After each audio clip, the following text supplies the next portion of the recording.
마태복음 3장 13절부터 17절까지의 말씀입니다. 저와 여러분이 한 절씩 봉독하도록 하겠습니다. 이때 예수께서 갈릴리로부터 요단강에 이르러 요한에게 세례를 받으려 하시니 요한이 말려 이르되 내가 당신에게서 세례를 받아야 할 터인데 당신이 내게로 오시나이까. 예수께서 대답하여 이르시되 이제 허락하라. 우리가 이와 같이 하여 모든 의를 이루는 것이 합당하니라 하시니 이에 요한이 허락하는지라. 예수께서 세례를 받으시고 곧 물에서 올라오실새 하늘이 열리고 하나님의 성령이 비둘기같이 내려 자기 위에 임하심을 보시더니 함께 읽겠습니다. 하늘로부터 소리가 있어 말씀하시되 이는 내 사랑하는 아들이요 내 기뻐하는 자라 하시니라. 아멘. 세례 요한이 사람들을 향해서 외치고 있는 중이었습니다. 회개하라, 천국이 가까웠다 외치고 있는 중이었습니다. 예수님께서 요한복음의 말씀처럼 예수님께서 말씀이셨다면 세례 요한은 그 말씀을 선포하는 소리로서 사람들을 향해 외치고 있었던 것입니다. 어느 날 예수님이 그를 찾아오셨습니다. 세례를 자신에게 베풀라라고 말씀을 하시는데요. 예수님께서 본격적인 사역을 시작하시기 전에 하늘에서 하나님께서 지켜보시는 가운데 나사렛 예수가 바로 이 땅에 보냄을 받은 메시아다, 이것을 선포하고자 하셨습니다. 그런데 이 세례를 베풀라라고 하는 예수님의 요구에 이 세례 요한의 입장에서는 이 세례식이, 자기가 진행해야 되는 이 세례식이 부담스러울 수밖에는 없었습니다. 왜냐하면 예수님은 그 말씀 자체, 말씀 본체이셨고 자신은 그 말씀을 전하는 단지 소리, 도구에 불과할 뿐임을 본인이 잘 알고 있었기 때문이죠. 그래서 제가 어떻게 감히 세례를 베풀겠습니까? 이렇게 이야기를 하는데요. 그런데 예수님이 말씀하시기를 이것이 합당하다라고 말씀을 하셨습니다. 그리하여서 세례 요한은 이제 예수님께 세례를 베풀게 되는데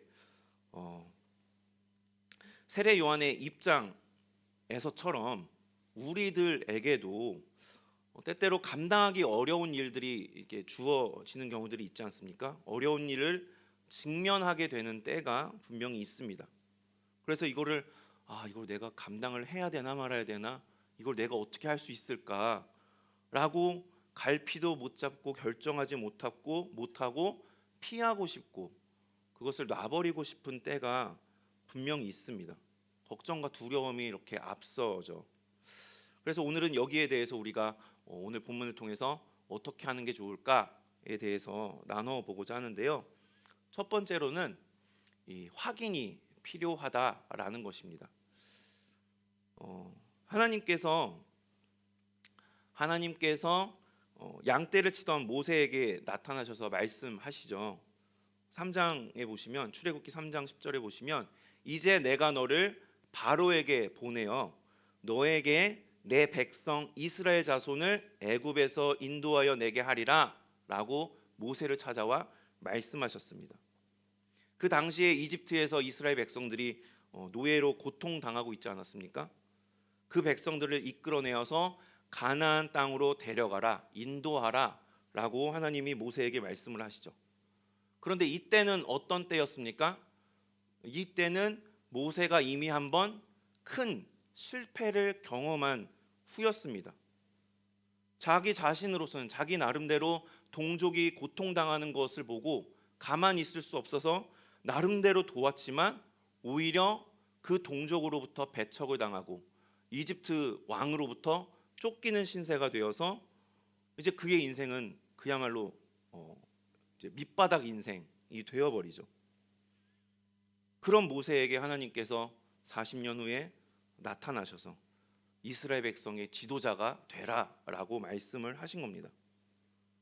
그러니까 모세 입장에서는 이게 그럼 제가 한번 해보겠습니다 할 만한 일이었습니까?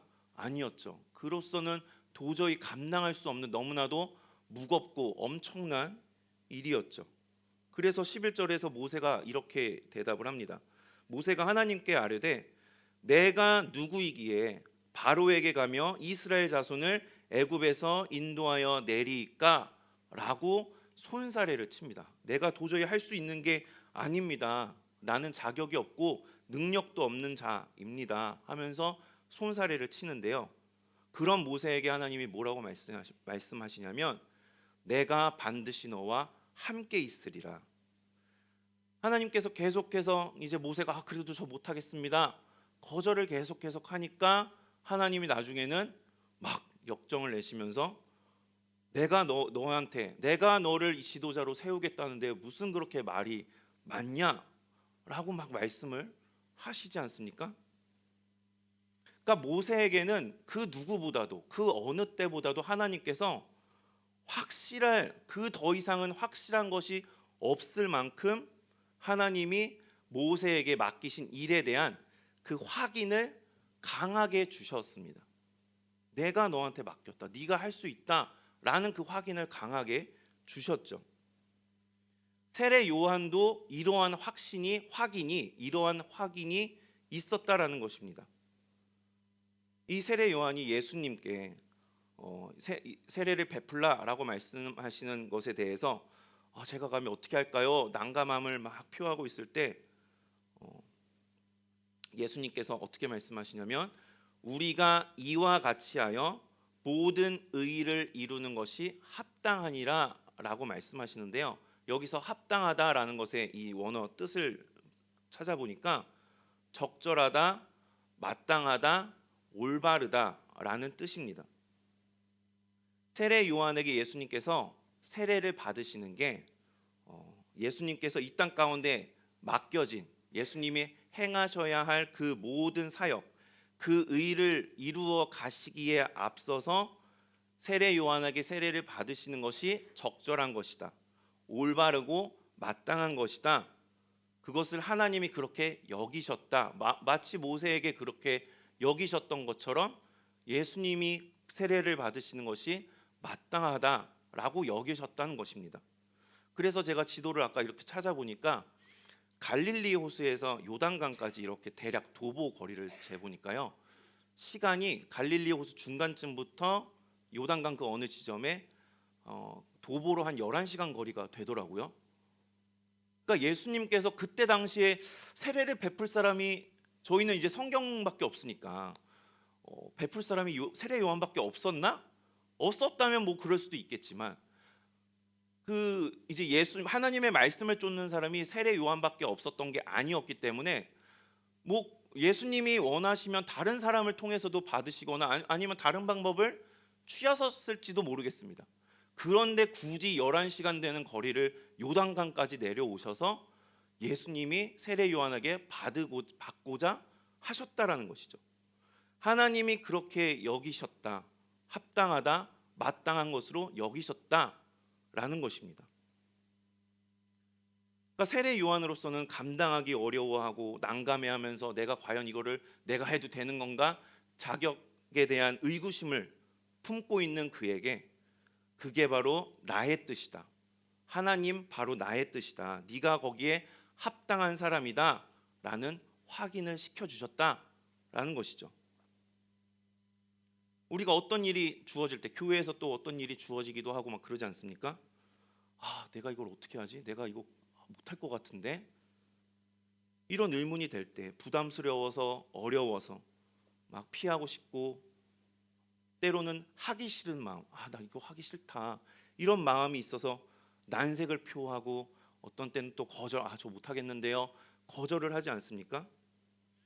그런데 그러기 전에 우리가 본문을 통해서 생각해 봐야 될 것은 우리가 먼저 해야 될 것이 무엇이냐?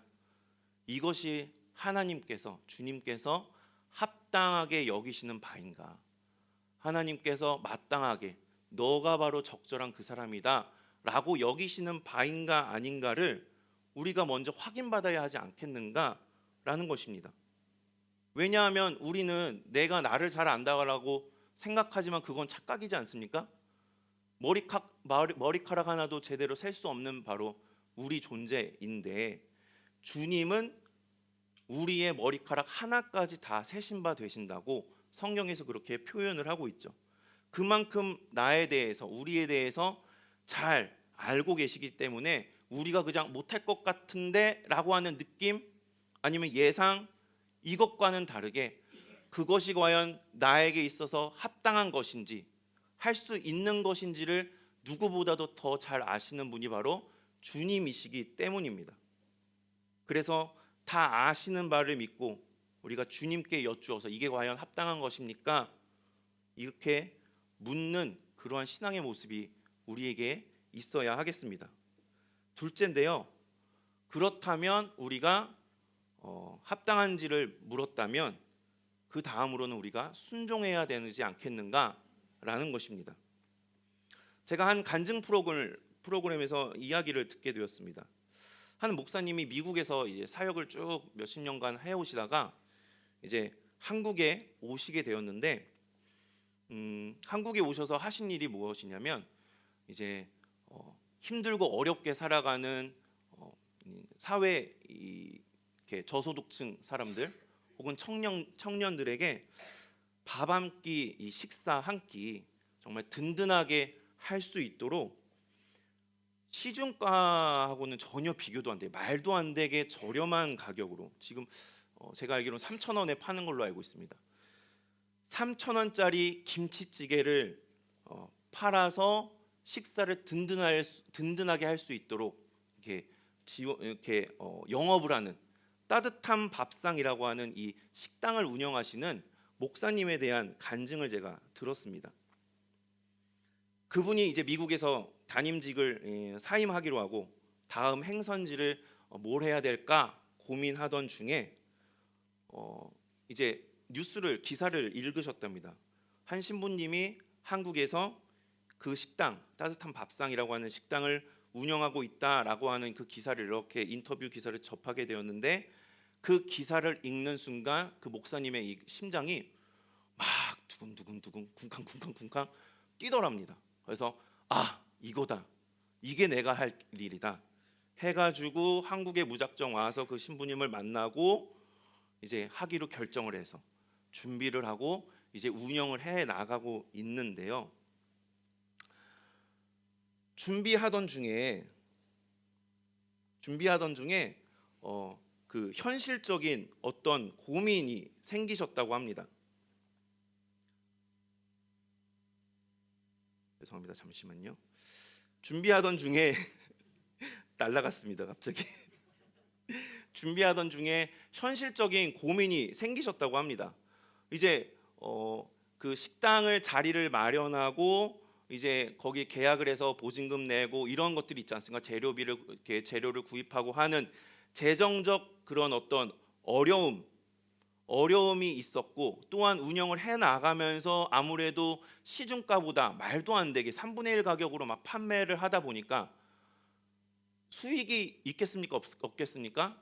계속 적자가 나는 거예요. 그러니까 빚은 계속 막 6개월, 뭐 1년 가까이 막 쌓여가니까 그때 당시에는 하나님의 뜻으로 여기고 내가 막 가슴 뛰는 마음으로 했는데, 내가 그때 그 잘못 생각한 거 아닌가? 내가 착각한 거 아닌가? 지금이라도 접고 다시 미국으로 도망갈까?